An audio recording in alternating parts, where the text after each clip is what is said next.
பாபா ஓர் கருணாலயம், பாதம்தான் கமலாலயம். பாபா ஓர் கருணாலயம், பாதம்தான் கமலாலயம். சாயப்பா மேல் நம்பிக்கையும் பற்றும் கொண்டு அவரை வணங்கி வரும் சாய் பக்தர்கள் அனைவருக்கும் வணக்கம். உங்கள் அனைத்து வேண்டுதல்களும் நிறைவேற எல்லாம் வல்ல சாயப்பா உங்களுக்கு அருள் புரிவார். இன்றைய சாயப்பாவின் அமுத மொழியை கேட்போமா? அன்பு குழந்தையே, முயற்சி செய்தால் முடியாதது ஒன்றும் இல்லை. உன்னை நோக்கி வரக்கூடிய பிரச்சனைகள் எல்லாம் உன் திறமைக்கும் அறிவுக்கும் முன்னால் ஒன்றும் இல்லை. அதை எல்லாம் நீ எளிதாக சமாளித்து விடலாம். முதலில் உன் மீது உனக்கு நம்பிக்கை வேண்டும். அப்பா உன்னை நம்புகிறேன். என் குழந்தை திறமைசாலி. நல்ல ஒரு சந்தோஷமான மகிழ்ச்சியான பணக்கார வாழ்க்கையை மனதிற்கு பிடித்தவர்களுடன் வாழப் போகிறாய். அது புரியாமல் என் வாழ்க்கையே போராட்டமாக இருக்கிறதே அப்பா, கொஞ்சம் சரி செய்ய கூடாதா என்று கேட்கிறாய். உன்னை நினைத்து எனக்கு சிரிப்புத்தான் வருகிறது. கையில் பலம் இருந்தும் அது தெரியாமல் கஷ்டப்பட்டு கொண்டிருக்கிறாய். ஒரு உண்மையை புரிந்து கொள். போராட்டத்தில் வென்றவர்கள்தான் இந்த உலகில் வெற்றியாளராக வாழ்கிறார்கள். போராட்டத்தை சந்திக்காத எந்த உயிரும் பூமியில் வாழ முடியாது. பிறந்தது முதல் இறப்பு வரை போராட்டம் இருந்து கொண்டேதான் இருக்கிறது. பிறந்த குழந்தை கூட அழுகை என்னும் புரட்சி செய்துதான் தன் தேவையை பூர்த்தி செய்கிறது. போராட்டத்தில் பிறந்து போராட்டத்தில் வளர்ந்து போராட்டத்தில் மடிவதுதான் வாழ்க்கை. இன்று மனிதன் போராட்டம் இல்லாத வாழ்க்கை வாழ ஆசைப்படுகிறான். அதைத்தான் விரும்புகிறான். வாழ்க்கையில் தங்கள் குறிக்கோளை நிலைநிறுத்திக் கொள்ள ஒவ்வொரு மனிதனும் இவ்வுலகில் போராட வேண்டி உள்ளது. நன்றாக கவனித்துப் பார்.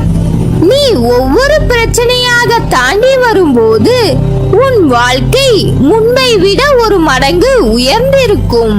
உன்னை நோக்கி வரும் தடைகள் என்பது உனக்கான படிக்கல் என்பதை புரிந்து கொள் என் செல்லமே.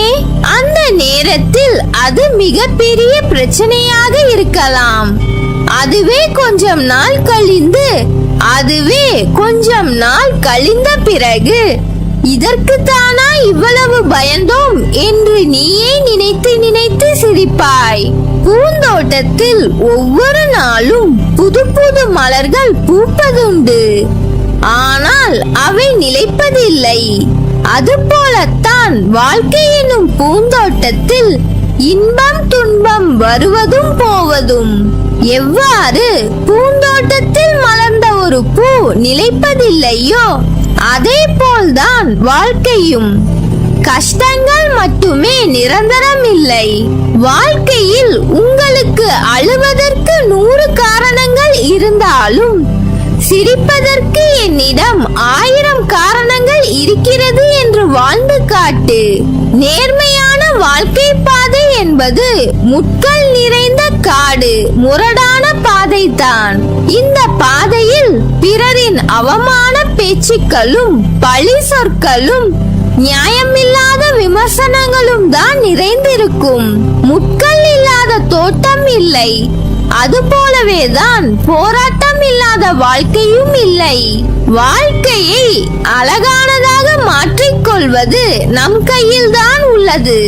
எல்லோர் வாழ்விலும் இன்ப துன்பங்கள் உள்ளன. நாம் அவற்றை எப்படி எடுத்துக்கொள்கிறோம் என்பது மிக முக்கியம். ஆசையை குறைத்துக் கொள்ள வேண்டும். மனநிறைவு இருந்தாலே போதும். வாழ்வில் மகிழ்ச்சி நிலைத்திருக்கும். போராட்டங்கள் இருந்தாலும் கூட யாரும் வாழ்க்கையை வெறுப்பதில்லை. போராட்டங்களை எல்லாம் ஏற்றுக்கொள்ளவும் நமக்கு ஏற்றதாக மாற்றிக்கொள்ளவும் பழகினாலே போதும். வாழ்க்கை பூந்தோட்டமே, இத்தனை நாளாய் நீ பட்ட கஷ்டங்களுக்கு ஒரு முடிவு காலம் வந்துவிட்டது. இனியும் நீ கஷ்டப்பட வேண்டிய அவசியம் இருக்காது. உனக்கான நல்ல நேரம் ஆரம்பித்து விட்டது. நீங்கள் எப்படிப்பட்ட பாதையில் பயணம் செய்தாலும் உங்கள் நற்சிந்தனைகளாலும் நற்செயல்களாலும் மலரும் புதிய பயனுள்ள மலர்களால் பாதையை நிரப்புங்கள்.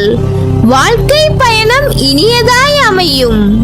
இன்று முதல் நீ கோபத்தில் ஒரு வார்த்தையை சொல்ல நினைக்கும் முன் பேசத் தெரியாத ஒருவரை நினைத்துக்கொள். உன் உணவில் சுவையை பற்றி புகார் செய்வதற்கு முன் சாப்பிட எதுவும் இல்லாத ஒருவரை நினைத்து பாருங்கள்.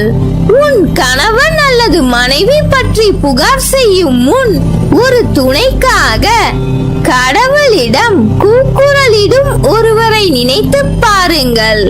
இன்று நீ வாழ்க்கையை பற்றி குறை கூறுவதற்கு முன் இயல்பை விட சற்று முன்னதாக இந்த பூமி சமவெளியை விட்டு வெளியேற வேண்டிய ஒருவரை நினைத்து பாருங்கள். உங்கள் குழந்தைகளை பற்றி நீங்கள் புகார் செய்யும் முன் அந்த குழந்தை இல்லாத தம்பதிகளை நினைத்து பார். உன் அழுக்கு வீட்டை சுத்தம் செய்வது யார் என்று நீ வாதிடுவதற்கு முன் தெருக்களில் வாழும் மக்களை நினைத்து பார். நீங்கள் ஓட்டும் தூரத்தை பற்றி சினுங்குவதற்கு முன் மைல் தூரம் நடந்து சென்று குடிநீரை எடுத்து வருபவர்களை நினைத்து பாருங்கள்.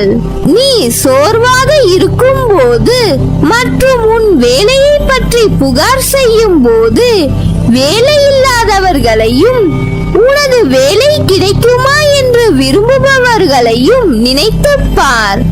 அதனால் நீ ஒருவரை நோக்கி விரலை சுட்டிக்காட்டும் முன் அல்லது மற்றொருவரை கண்டிக்கும் முன் யாரும் சரியானவர்கள் அல்ல, தவறுகள் இல்லாதவர்கள் அல்ல என்பதை நினைவில் கொள்.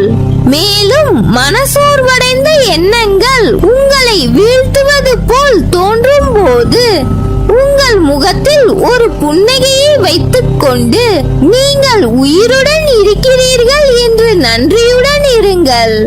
வாழ்க்கை ஒரு பரிசு, அதை வாழு.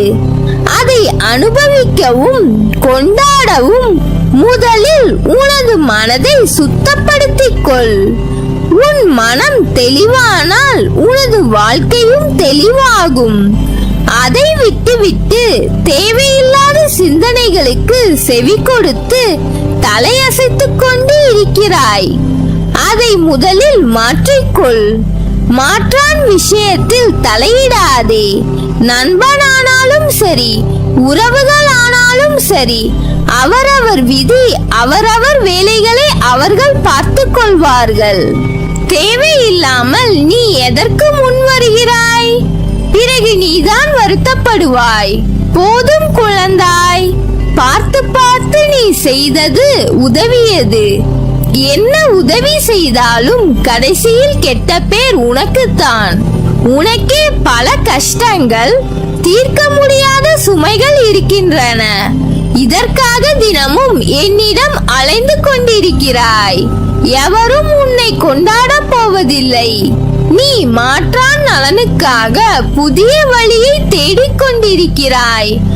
ஆனால் அவர்களோ உன்னை நினைப்பது கூட கிடையாது. அதனால் இனிமேல் தான் என்ற அகந்தையை விடுத்து பகை இல்லாமல், காமத்திற்கு இடம் கொடுக்காமல், தவறான எண்ணங்கள், கோபத்தை தவிர்த்து என் நாமத்தை உச்சரிக்க தொடங்கு. நான் சொல்வதை கேள். உன் வாழ்க்கையை சீர்படுத்தி கர்ம பலன்களை விலக்கி கடன் தொல்லை, உடல் மற்றும் மன சம்பந்தமான வியாதிகளை விலக்கி அனைவரும் வியக்கும் வண்ணம் உன்னை உயர்த்தப் போகிறேன். அந்த நேரம் தொலைவில் இல்லை.